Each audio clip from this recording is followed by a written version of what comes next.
കാപ്പീർ screenshot കേസിൽ ജാമ്യം ലഭിച്ച ജിതിൻ ഭാസ്കറിന് സ്വീകരണമൊരുക്കി ഡിവൈഎഫ്ഐ. വൻ രാഷ്ട്രീയ വിവാദം സൃഷ്ടിച്ച കാപ്പീർ സ്ക്രീൻഷോട്ട് കേസിൽ ജയിലിലായിരുന്ന മുഖ്യപ്രതി ജിതിൻ ഭാസ്കറിന് ജാമ്യം ലഭിച്ചതിന് പിന്നാലെ വലിയ സ്വീകരണമൊരുക്കാൻ ഡിവൈഎഫ്ഐ. ഇന്നാണ് ജിതിൻ ജയിലിൽ നിന്ന് പുറത്തിറങ്ങുന്നത്. കേസിൽ റിമാൻഡിലായി 18ാം ദിവസമാണ് കോഴിക്കോട് ജില്ലാ സെഷൻസ് കോടതി ജിതിനെ കർശന ഉപാധികളോടെ ജാമ്യം അനുവദിച്ചത്. ജയിൽ മോചിതനാകുന്ന ജിതിന് ഇന്ന് വൈകിട്ട് 4:30 തിരുവള്ളൂരിൽ വെച്ചാണ് ഡിവൈഎഫ്ഐ ബ്ലോക്ക് കമ്മിറ്റിയുടെ നേതൃത്വത്തിൽ സ്വീകരണം നൽകുന്നത്. ഡിവൈഎഫ്ഐ ബ്ലോക്ക് കമ്മിറ്റി അംഗവും CPM ലോക്കൽ കമ്മിറ്റി അംഗവുമാണ് ജിതിൻ ഭാസ്കർ.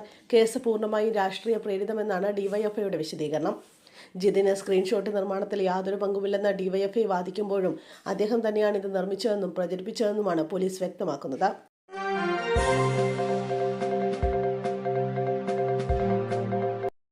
കട്ടപ്പനയിലെ നിക്ഷേപകന്റെ ആത്മഹത്യ അന്വേഷണം ക്രൈംബ്രാഞ്ചിന് കൈമാറി. ആത്മഹത്യ ചെയ്ത സാബുവിന്റെ കുടുംബത്തിന്റെ ആവശ്യപ്രകാരമാണ് നടപടി. അന്വേഷണം ആവശ്യപ്പെട്ട സാബുവിന്റെ ഭാര്യ കഴിഞ്ഞ ദിവസം ആഭ്യന്തരമന്ത്രിയെ സമീപിച്ചിരുന്നു. 2024 ഡിസംബർ 20-നായിരുന്നു സാബു കട്ടപ്പന റൂറൽ സർവീസ് സൊസൈറ്റിക്ക് മുന്നിൽ ആത്മഹത്യ ചെയ്തത്. നിക്ഷേപിച്ച പണം ഭാര്യയുടെ ചികിത്സയ്ക്കായി പിൻവലിക്കാൻ ചെന്നപ്പോൾ ജീവനക്കാർ അപമാനിച്ചെന്നായിരുന്നു പരാതി.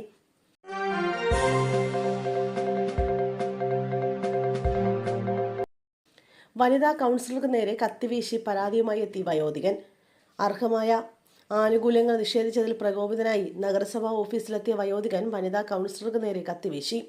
തിരൂർ നഗരസഭയിലെ 36-ാം വാർഡ് കൗൺസിലർ ഗീത പള്ളേരിക്ക് നേരെയാണ് അതിക്രമമുണ്ടായത്.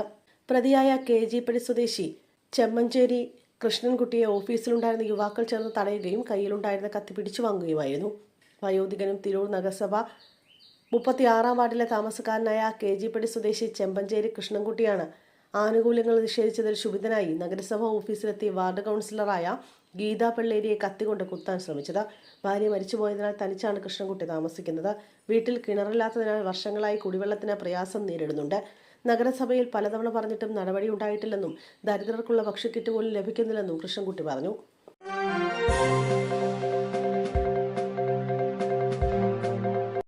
പോലീസ് ക്യാമ്പിലെ ബാരിക്കിൽ മദ്യപാനം, 3 പോലീസുകാർക്ക് സസ്പെൻഷൻ.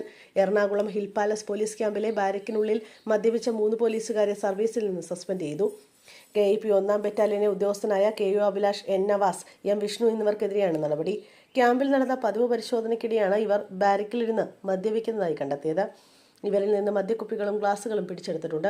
പിടിക്കപ്പെട്ടതിന് പിന്നാലെ മെഡിക്കൽ പരിശോധനയ്ക്കായി കൊണ്ടുപോകുന്നതിനിടെ അഭിലാഷ് അവിടെയുണ്ടായിരുന്ന പോലീസുകാരെ തള്ളിമാറ്റി ഓടി രക്ഷപ്പെട്ടു. ഇയാളെ ഇതുവരെ പിടികൂടാനായിട്ടില്ല. മറ്റ് 2 ഉദ്യോഗസ്ഥരായ നവാസിനെയും വിഷ്ണുവിനെയും ഹിൽ പാലസ് സ്റ്റേഷനിലെത്തിച്ച ബ്രത്ത് അനലൈസർ പരിശോധനയും തുടർന്ന് തൃപ്പൂണിത്തുറ താലൂക്ക് ആശുപത്രിയിൽ മെഡിക്കൽ പരിശോധനയും നടത്തി. ഇരുവരും മദ്യപിച്ചതായി സ്ഥിരീകരിച്ചു. സംഭവത്തിൽ വിശദമായ അന്വേഷണം നടത്താൻ അസിസ്റ്റന്റ് കമാൻഡന്റിനെ ചുമതലപ്പെടുത്തി.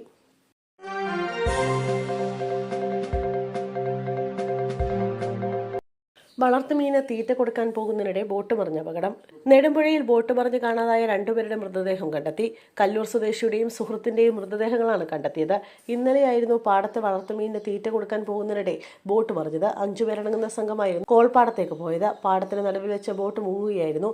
3 പേർ നീന്തി രക്ഷപ്പെട്ടു. ഫയർഫോഴ്സ് എത്തി സ്ഥലത്ത് തെരച്ചിൽ നടത്തിയെങ്കിലും കണ്ടെത്താനായിരുന്നില്ല. പ്രദേശത്ത് ശക്തമായ മഴ പെയ്തെങ്കിലും വെളിച്ചക്കുറവ് രക്ഷാപ്രവർത്തനത്തിന് വലിയ വെല്ലുവിളിയായി. തുടർന്ന് തെരച്ചിൽ നിർത്തിവെച്ചു. പിന്നീട് ഇന്ന് രാവിലെ തുടങ്ങിയ തെരച്ചിലാണ് ഇരുവരെയും കണ്ടെത്തിയത്.